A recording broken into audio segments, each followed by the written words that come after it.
Shalom, shalom, Israel, coming back at you with another lesson. Lord willing, this is edifying. First off, giving all praise, all honors, all glory to Yahweh, Bahashem, Yahweh Shai, Bahashem, Rachach, double honors to the apostles and the elders of Great Millstone, and all the teachers out there pushing this word in truth, with truth and sincerity, especially now risking your lives to do so. May you be of the elect. Shalom to all the Akim and the Aquath out there listening and learning. You Israelites, so-called Negroes, Hispanic, Native, and Seminole Indians, who are the true children of Israel, as well as you speckled bird, Israelite foreigners, right? The Israelites that look like, act like, and take on the customs of all these heathen nations. So to you I say Shalom. This lesson is brought to you by the Spirit and the power of Yahweh, by Hashem Yahweh Shai. Yahweh being the true name of our Father, the God of the Bible, the God of the Israelites, by Hashem in the name, and Yahweh Shai being the only begotten Son of Yahweh, who the world ignorantly calls by the name of JC. Right? And this lesson is just going to go into, I'm just going to read chapter 1 and a little bit of chapter 2 in the book of Job. All right. And this is just going to go into, how the Lord does things, many may see it as, the Lord is so wrathful and vengeful, but they don't understand that, when the Lord does things, it's for a good outcome. It's not just to be, doom and gloom. It's to treat us in a way so we can understand, like, no, he is the Lord. He's the power, right? So you don't just get to go through life just doing what you want to do, right? You got to understand that it's him that's doing everything. That's why you should fear him, And so with this story, all right, so this is a little bit of a faith booster and sort of a warning at the same time.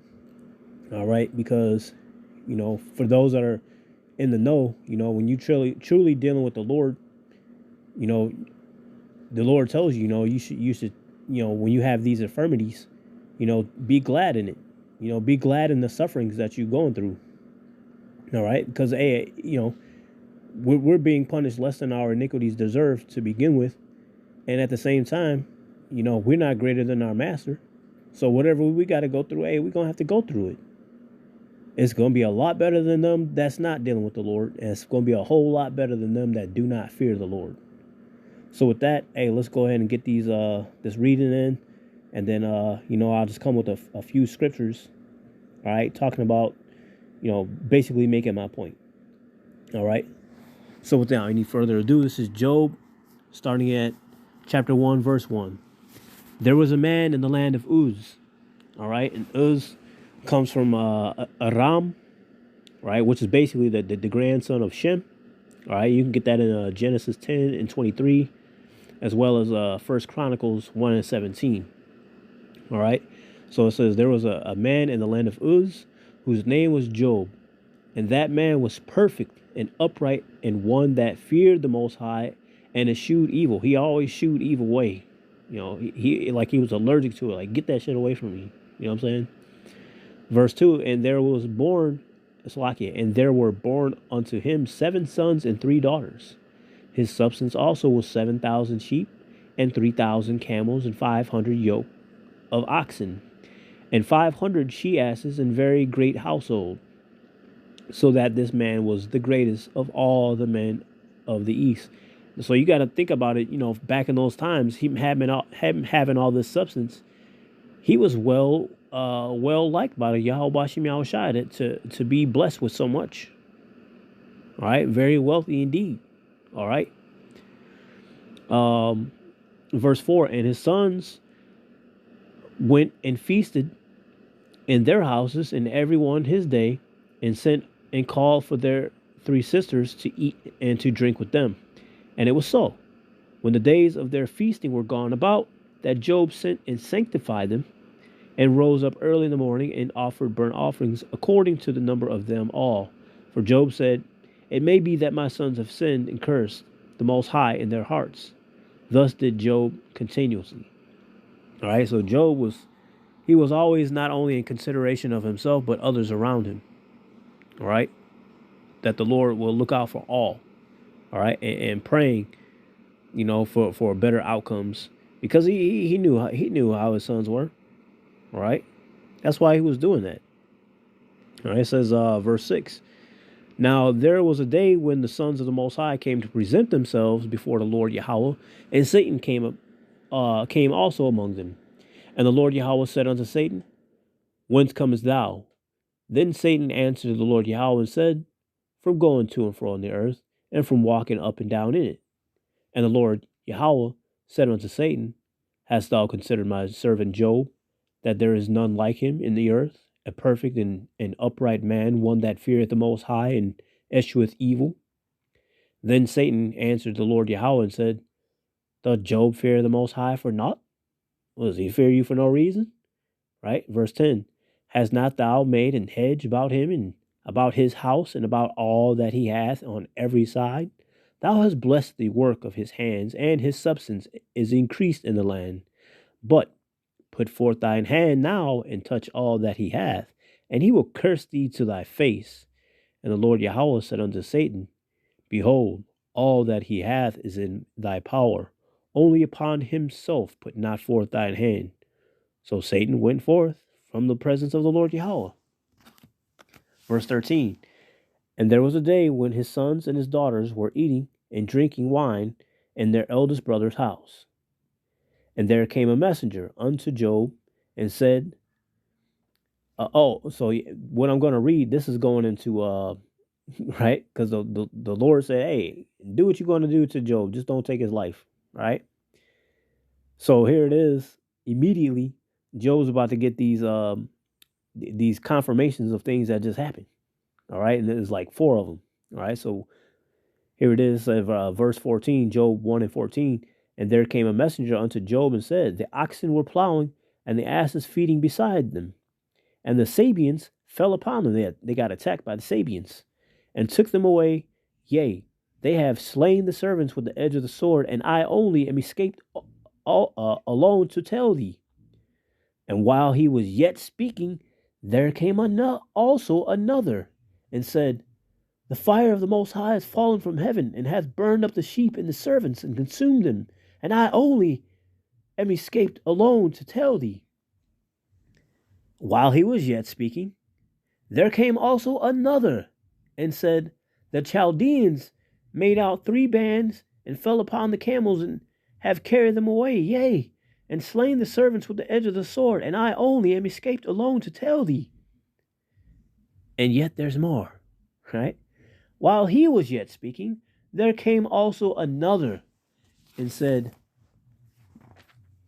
Thy sons and thy daughters were eating and drinking wine in their eldest brother's house, and behold, there came a great wind from the wilderness, and smote the 4 corners of the house, and it fell upon the young men, and they are dead. And I only am escaped alone to tell thee. All right, verse 20. So, mind you, all this just happened all at once, right? Job lost everything. He lost everything, man. Now watch this. Then Job arose, this is verse 20, Job 1 and verse 20. Then Job arose and rent his mantle and shaved his head and fell down upon the ground and worshipped. He worshipped. See that? He didn't look up in the air and shake his fist to the sky and curse the Lord out. He understood, first of all, how the Lord works, right? The Lord kills, the Lord makes alive, right? And yet Job still had faith in the Lord, all right? Shaved his head and fell down upon the ground and worshipped and said, Naked came I out of my mother's womb, and naked shall I return thither. The Lord Yahweh gave, and the Lord Yahweh hath taken away. Blessed be the name of the Lord Yahweh. In all this, Job sinned not, nor charged the Most High foolishly. All right? So with everything that was going on, Job kept his integrity with the Lord because he already understood how the Lord is. All right? He probably didn't understand why the Lord was doing that to him, but nonetheless, he never sinned. He never cursed the Lord out. All right? Let's continue reading. This is chapter 2. And it reads, Again, There was a day when the sons of the Most High came to present themselves before the Lord Yahweh, and Satan came also among them to present himself before the Lord Yahweh. And the Lord Yahweh said unto Satan, From whence comest thou? And Satan answered the Lord Yahweh and said, From going to and fro on the earth, and from walking up and down in it. And the Lord Yahweh said unto Satan, Hast thou considered my servant Job, that there is none like him in the earth, a perfect and an upright man, one that feareth the Most High and escheweth evil? And still he holdeth fast his integrity, although thou movest me against him to destroy him without cause. And Satan answered the Lord Yahweh and said, Skin for skin, yea, all that a man hath will he give for his life. And would the Lord say that? He said, any man trying to save their life is going to die. All right. But if you die for the Lord's sake, you'll live. Right. You should have life. All right. So again, this is Job 2 and verse 4 says, And Satan answered the Lord Yahweh and said, Skin for skin, yea, all that a man hath he will give for his life. But put forth thine hand now and touch his bone and his flesh. Right. And you can get that understanding from Genesis 2, chapter 2, verse 23. All right. About the basically your kinfolk. All right. But put forth thine hand now and touch his bone and his flesh, and he will curse thee to thy face. And the Lord Yahweh said unto Satan, Behold, he is in thine hand, but save his life. So went Satan forth from the presence of the Lord Yahweh, and smote Job with sore boils from the sole of his foot unto his crown. I'm going to pause that real quick and give y'all a testimonial. I've had probably about 4 or 5 boils underneath my armpit a few times. All right, swelling up to the size of like maybe I don't know, like a what you call those a gobstopper or one of them cinnamon fireballs. Them things get incredibly sore, man, like debilitating sore. And I've only had a few. Job was covered from head to toe with these blisters. All right, so let's get into it. And that's also what this image is, by the way. We're going to get into that. All right, so it says, verse 7, Job 2 and verse 7. So went Satan forth from the presence of the Lord Yahweh and smote Job with sore boils from the sole of his foot unto his crown, head to toe. All right, and he took him a potsherd, which is basically broken, like broken pottery, like the shards. All right, and he took him a potsherd to scrape himself withal, and he sat down among the ashes. Now here's the thing too, and I didn't know this till after the fact. The reason why I kept getting those boils every time I was trying to get rid of them, all right, I would spread some of that the pustule, right, the inflammation, rot, I guess you could say, that was inside of it, and spread it to other parts of the skin. Well, there's what do you call getting into the pores, right? So once it gets into the pores, well, now you got another site for a boil, And I'm just thinking like, damn, what am I got ingrown hairs or something? Yeah, it was because I was wearing t-shirts all the time and I wasn't getting enough air into my armpit, so bacteria was growing and getting in those pores, and it caused those boils. All right, so to a small extent, I understood Job's pain because I dealt with it a few times. All right. So it says, and he took him a potsherd to scrape himself withal, and he sat down among the ashes. Then said his wife unto him, Dost thou still retain thine integrity? Curse the Most High and die. You see that? She looking at it from a carnal point of view. Baby, I know you're going through pain. Look, why don't you just curse the Most High and just get it over with? Just die. So you ain't got to keep dealing with this. Right? How foolish is that? Let's get to it. This is Job 2 and verse 10. But he said unto her, Thou speakest as one of the foolish women speaketh. Right? A simple woman. What? Shall we receive good at the hand of the Most High, and shall we not receive evil in all this? did not Job sin with his lips? You see that? And we're just going to stop at that point. He basically told her, hey, women, shut up. You don't know. You don't know shit. Well, we supposed to just have all this wealth and all this goodness and not receive no bad? See, she didn't understand another thing. Proverbs 11:1. A false balance is abomination to the Lord. The Lord loves and he hates. He gives and he takes away. He makes alive. He kills.